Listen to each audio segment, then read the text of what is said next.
አርሰናል ከ22 ዓመታት በኋላ የሊጉን ዋንጫ ለማሳካት እጅጉን የተቃረበበትን ውጤት ሲያስመዘግብ ፔፕ ጋርዲዮላ በውድድር ዓመቱ መጨረሻ ከሲቲ ጋር እንደሚለያይ ተዘግቧል። መድፈኞቹ በሜዳቸው ከበርንሌ ጋር ባደረጉት ጨዋታ በቋሚ አሰላለፍ ውስጥ የተካተተው ካይ ሃቨርትዝ የአርሰናልን ብቸኛና የማሸነፊያ ግብ ከመረብ አሳርፏል።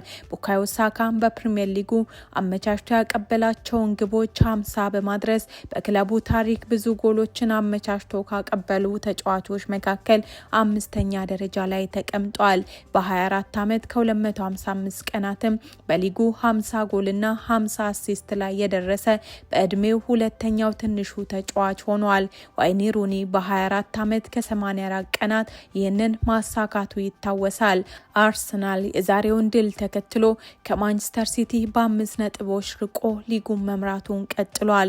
የፔፕ ጋርዲዮላ ቡድን በነገው ዕለት ከሜዳ ውጪ ከበርንማውዝ ጋር ወሳኝ ጨዋታውን የሚያደርግ ሲሆን ውሃ ሰማያዊዎቹ ነገ ነጥብ የሚጥሉ ከሆነ አርሰናል የሊጉን ሻምፒዮናነት ያረጋግጣል። ከማንቸስተር ሲቲ ጋር 10 ዓመታትን ያሳለፉት ጋርዲዮላ ከክለቡ ጋር እንደሚለያዩ የተነገረ ሲሆን በማንቸስተሩ ክለብ 20 ዋንጫዎችን ማሸነፍ ሲችሉ ከ400 በላይ ጨዋታዎችን ደግሞ በድል ተወጥተዋል። አሰልጣኙ ክለቡ ከአስቶን ቪላ ጋር በሚያደርገው የፕሪሚየር ሊግ መዝጊያ ጨዋታ ሲቲን እየመሩ የመጨረሻ ጨዋታቸውን ያደርጋሉ።